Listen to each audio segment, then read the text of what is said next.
Now that you're familiar with the WordPress administration panel and the dashboard, you're ready to start creating and sharing your content with the world. So in this video, we'll take a look at how to add a new post in WordPress.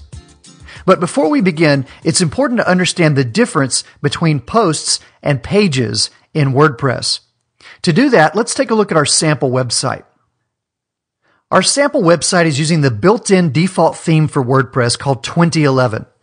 As you can see, it's got a very clean and basic layout with the title and description of our site at the top, a large header graphic, and a navigation bar containing the menu items.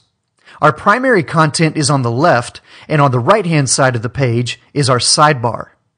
Now, the primary difference between posts and pages are that posts are blog entries or articles, and these are typically sorted chronologically with the newest post at the top. Posts usually appear on your site's blog page, which is, in this case, our homepage. Pages, on the other hand, are typically used for static content or content that doesn't change very often. Pages are typically included in your site's navigation menu, which is usually located at or near the top of the site. Some good examples of static pages are the About Us, Products, Services, or Contact pages that are found on most sites.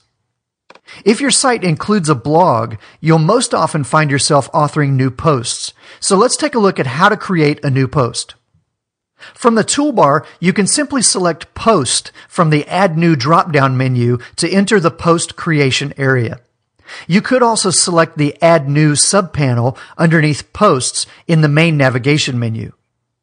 Like the dashboard, you can completely customize this screen. You can minimize, click and drag modules to new locations, or use the Screen Options tab to temporarily hide modules that you rarely use. This lets you customize the panel to work best for you. Now let's create a new post. First, we'll enter a title. WordPress will then automatically create a link to the post called the permalink. This is the URL or web address where our site's visitors will view this new post. You can edit this permalink to make the URL easier to remember if you like. Next, we'll type some content, and to save some time, I'll just paste some content that I've created ahead of time. If you like, you can resize the editing area by simply clicking and dragging the bottom right-hand corner downward. This gives you more room to compose your post. Now, if you've ever used a text editor like Microsoft Word, then you'll be right at home with the post editing area in WordPress. The buttons at the top of the edit pane allow you to simply format your text by highlighting a word or phrase and then clicking the bold, italic, or strike through buttons to apply the formatting to the selected text. You can also easily insert a bulleted or numbered list by clicking the button for the type of list you wish to create, and then adding list items one at a time, hitting the return key to create a new list item. You can draw attention to special items like quotes using the block quote button. And of course, you can align text to the left, center, or right. Creating links is as easy as highlighting a word or phrase and then clicking the Insert Link button. Enter the URL where you want users to be taken when they click this link, a title, which will provide more information when the user hovers their mouse over the link, and then choose whether you want this link to open in a new window or tab. You can also easily link to existing content by simply choosing the page or post you wish to link to from the list at the bottom of this window. Click Add Link, and this text will now function as a link. WordPress also includes a simple spell check utility with support for multiple languages. Simply click the button to toggle this feature on or off. And if you prefer writing in a distraction-free environment, then you'll love the full screen mode. You'll still have access to all the basic formatting tools, but when your mouse is stationary, everything else just disappears, allowing you to really focus on your content. When you're finished, simply move your mouse to the top of the page and exit full screen mode. Next to the full screen mode is a button called the kitchen sink, and clicking this button reveals a second row of additional formatting buttons, including a drop-down for paragraph and header styles, as well as underline, force justified text, or even text color. Now, one very important function to remember: if you plan to copy and paste content from Microsoft Word, then use the Paste from Word button rather than simply pasting into the main edit window. This function will open a new window into which you can paste your content from Word, and then WordPress will automatically clean your text, removing all the invisible code that Microsoft Word creates without your knowing it. This is important because that code that Microsoft Word inserts automatically is not compliant with HTML standards, and it could create real headaches for you down the road. You can also remove all formatting from selected text. Insert a custom symbol or character, indent text, and most importantly, undo and redo your last edit.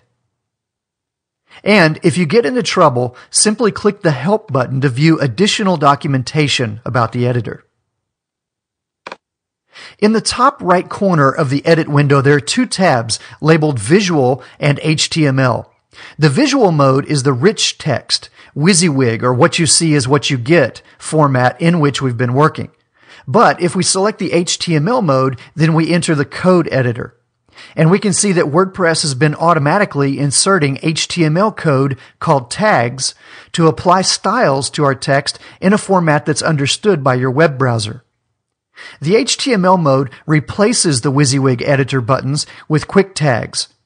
The easiest way to format text in HTML mode is to highlight a word or phrase and then click the button representing the formatting you'd like to apply. Notice that WordPress automatically wraps your content with the appropriate opening and closing HTML tags. At any time, you can toggle back to visual mode. Now, before we publish our post, it's a good idea to assign the post to a category. You can create multiple categories for your content, which again will make it easier for your readers to find related content. Some examples of categories might be articles or company news or press releases. You can also create a new category directly from this module, and any new categories you create here will be available for use in other posts. And you can select more than one category for a post to appear in. Last, let's enter a couple of tags to further categorize this post. Tags are like keywords, one-word summaries of your new post or article, and in most themes, they appear as links at the bottom of the article, enabling your readers to easily find other articles containing the same tag. In addition to categories and tags, we can also select a format for our post. The format determines how this post will be displayed on your site. For example, you could have a standard blog post that contains a title and paragraphs like we have here, or a short aside that omits the title and only displays a short text blurb. You can also display a link, a photo gallery of images, a simple status update, quote, or a single image. These post formats are all available to theme developers, but you may see different post formats here or none at all, depending on whether your theme supports post formats or not. When we're ready to publish our post, the Publish module is our last stop. We can choose to save a draft, which will enable us to come back and continue working on this article later, or click Preview to see what the post will look like when it's published. Status indicates the state of the post. Pending review means the draft is waiting for review by an editor before it is published to the site. Draft means the post has not yet been published and remains a draft for you to continue working on. Visibility determines how your post appears to the world. Public posts will be visible to everyone who visits your site, and a sticky post will ensure that this post stays on the front page of your site even after other posts are published. Password-protected posts are published, but visitors must first enter a password before they can view the post content. And private posts are visible only to you and the other editors or admins within your site. By default, your post will be published immediately, but you can also schedule a post to be automatically published at a future date or time. You can even change the publish date to a date in the past to backdate posts. When we're happy with our settings, we can click the Publish button, and WordPress will publish our new post to the database. And when we visit our site, our new post will now appear at the top of our blog page in chronological order.